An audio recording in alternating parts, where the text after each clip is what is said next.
But I want to take a little time to explain some things to you. We're right on track. If it doesn't happen by the end of today, if Christ does not return by the end of today, however that would be defined, then we're waiting a year. And I don't see any way that can happen. All of the verses that set the clock for timing may in fact be on today. Otherwise, we have to make them fit 8 days since the last message, and Christ isn't even here yet. So all of the verses, wait, you have need of patience, and you've kept the word of my patience. If he's the one guiding this man, and I was led to give this message today that I never planned, and all the men around me know I didn't, and not until 10 minutes before services did I realize, I wonder if I just fulfilled on a holy day, due season, a moed, trumpets. So I'll leave you to think about that, but let me just repeat. All is on track. Nothing is out of line with timing. Nothing. If Tuesday comes and goes, then it would appear we wait another year. But frankly, everything is right on track. I wouldn't know how to explain in light of what I've learned. I would not know how to explain to you if Christ came tonight. You've got this new timeline. They're new and ever improved. This is the final one. And this harmonizes, these harmonize. Between these two tools right here, please look up here for a moment. These two tools, you're right on track. It shows you how more knowledge just changes things. This will help you understand the exciting things I'm going to show you in a moment. Do not lose faith. We're right on track. This thing can't get out of Adar, and there's only a little over 4 days left in Adar. There are two reasons. This is powerful. We're right on track, everybody. Stay with it. We're not of those who draw back into perdition. Everything is right on track, people of God, here in this room and all over the world as you read this. And here's something else that I finally was able to pin down, and I wanted to just tell you this because I still believe everything is on track. You could not convince me, just as I said 3 days ago. You could not convince me. Maybe we will be, but I'd still be in shock if we're here Sabbath. So that hadn't changed a bit. I've got to at least give you enough to know absolutely everything is right on track. In fact, more than ever. Everything is exactly on track. What happened last night was this. We were all thinking, at least all the ministers were, okay, when's the last place on earth that the Passover is still present somewhere on earth, and you're hearing enough that I hope the fear of God is in you to be thrilled and excited that everything is on track. I've been a part of, in these last recent days, the most dynamic learning process of my entire life. So now you know it's the harvest next year, not this year. That's all that changes. Just pry it open, stick a year in, and we're right on track. Wait for it. Wait. But you got to get the series done. And I often thought the series was over, but now we're out of time and we're out of track. And there's just no horsing around with that anymore. That day comes as a thief, so you don't know the dates. But boy, now is not a time to go to sleep. Do not go to sleep. Everything is right on track, more than you could ever know and more than I realized even 8 days ago. But all is on track. We cannot have another year. The gateway prophecy is in place. Nothing is out of line with timing. It isn't a mah or a micron from when I speak the message. It's from when the servants hear and keep the message. Now, I'm trying to move rapidly, but those are points that suggest we're right on track. You may have guessed by now why I said in the email that by Monday, you and all of the church might be more ready to hear this message. That's because Christ had not come yet. So 3 of the supposed 8 days that he could were gone. But I knew Monday would come and that he would not have been here. And I want to explain why. We're right on track, and there it is again, is a month enough? Timing, we're right on track. wow, 2.5 times as much as you did before, but it's remained messy and it's gone longer. Now, no other doctrines are changing. The church is absolutely on track, except it's changed in one way. We know a lot more about the kingdom, but it's messy. It's difficult. It was just so easy to believe 7 seals in 1,000 years. You'd have to be able to conclude in your mind that we have another year. Assuming you're not a prophetic unbeliever in that regard, then nothing has changed. We're right on track. We're absolutely on track. We'll come back to it momentarily when we get into the subject of metrics, because nothing changed by the fact that there's another sermon, and I want you to know that. Nothing changed. We're still right on track. There are still 13 more hours left today. There's no reason to believe that we're not on track. As I find myself saying, here we are again. But I don't think for much longer. Everything is still just fine.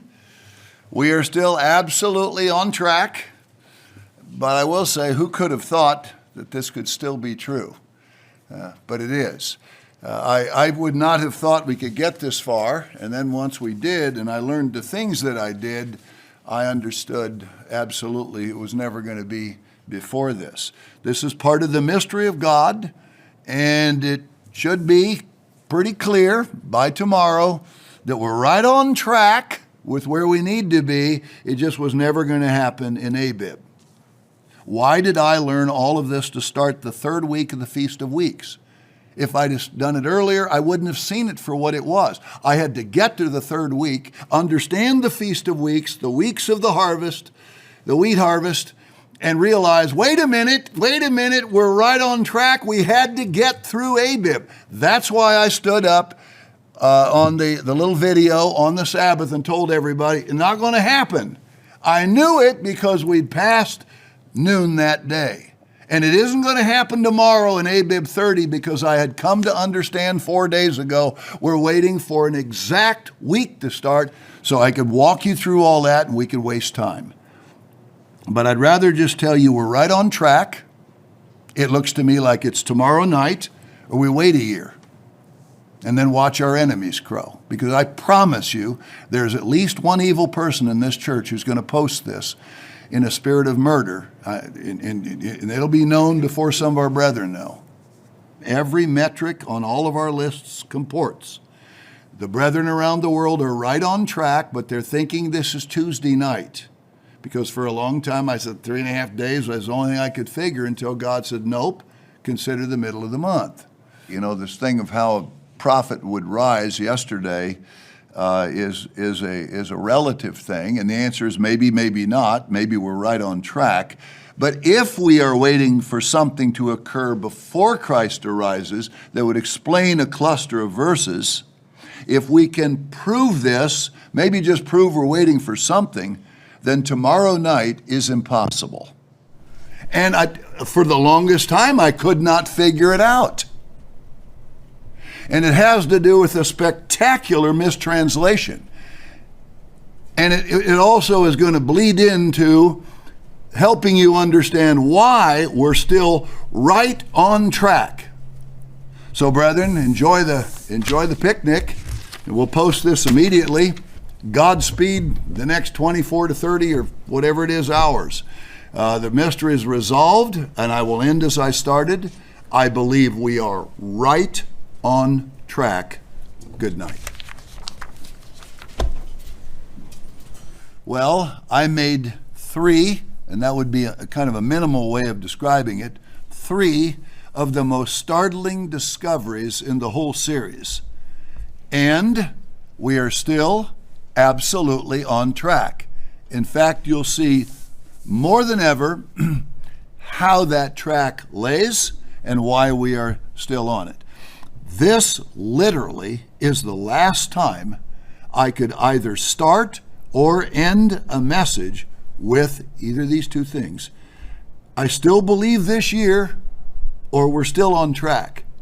There's no more time for me to ever say that again this year. it's this Thursday a.m. or Wednesday night or into Thursday morning, whatever it is, or it's the same time next year, or the year after, or the year after. One more, here's another point that proves we're absolutely on track. In effect, as the old saying goes, we've got this. We meet yet again, we're still on track, and we went through all of that. That cannot change, it does not change. Trust me, when we're done, we're right on track. More than I ever knew, and that's why I hope you will find this to be so riveting. Good morning, everyone. Yes, we are still on track. How do I make that go up? So as far as the length of the first kingdom, I wanted to close with a few quick verses that are just real simple, easy to remember, that help you understand. It's 15 days. We're right on track. Not a word, not a syllable, not a vowel or consonant I uttered last week would I change. All is well. We're still on track. Let me explain something to you. The first of two things that should be electrifying in light of Mount Everest. We're not going to move it. We're right on track, people of God. We are on track. I'll open as I did a week ago. All is still well. We are still on track. The mystery of God is not ended. You'll learn that in a moment, but it's very close. On Tuesday, I'm going to blow your mind with what I've learned. We're right on track. Trust me. Just believe me. I found a smoking gun and a gold standard to know exactly when the 10 days begin. Turn over to Job 38 and let's just review a couple things just to be sure nobody gets discouraged and has any doubt we're right on track. I'm going to tell you amazing things on Tuesday, and you'll know that then there's no more time for anything else. But at least you'll know we're here on Tuesday. But we have never understood it, and you will today. And you'll understand why we're still absolutely dead on track. Dead on track. So I'm going to give you about 6 or 7 places that will just flat change you. You'll just change you. You'll feel much better. You'll realize we're right on track. So there we go.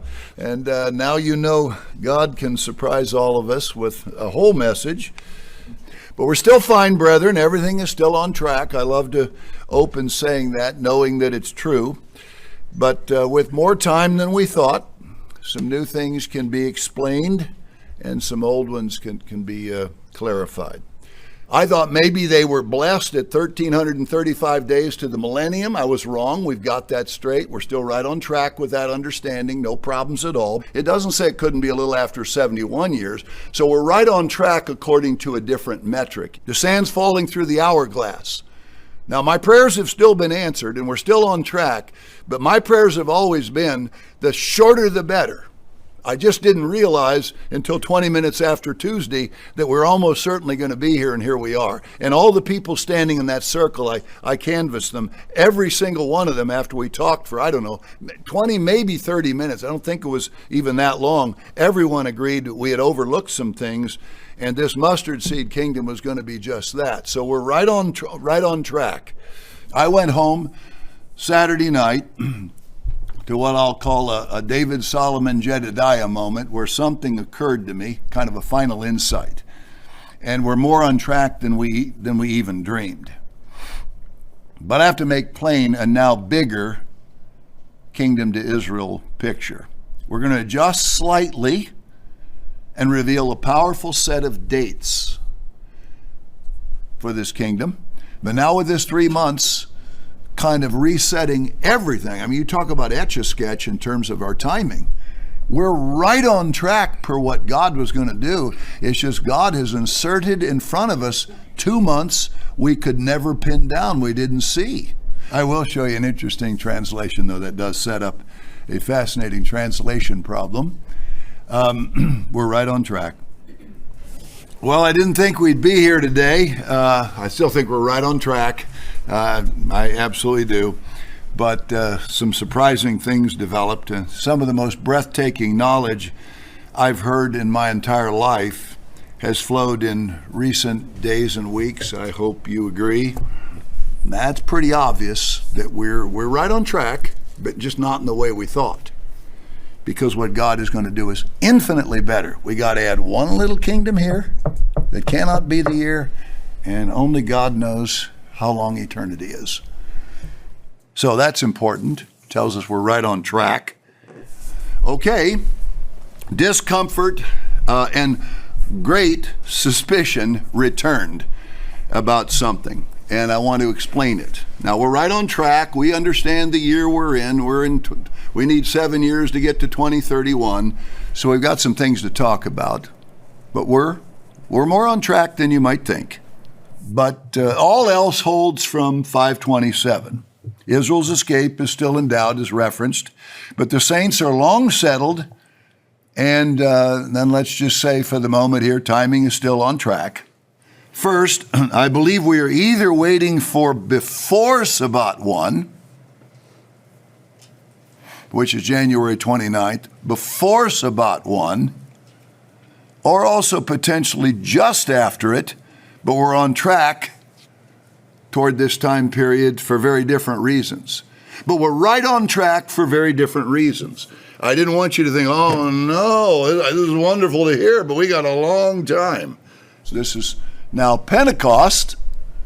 In fact, Pentecost is over in Jerusalem. I knew it wasn't going to be Pentecost, so we're right on track. First, I want to just say, we're still on track for the Feast of Tabernacles. I heard my introduction. So it's a holy day. We're right on track. Turns out I learned more, and we're going to come in a minute to when the kingdom of God comes. The Bible is explicit. And once you hear the date, you'll start quickly calculating, whoa, we got to have a kingdom of Israel in front of that. So we're right on time. I opened by saying everything is still absolutely on track, and it absolutely is. All is on track. Nothing is out of line with timing. Nothing.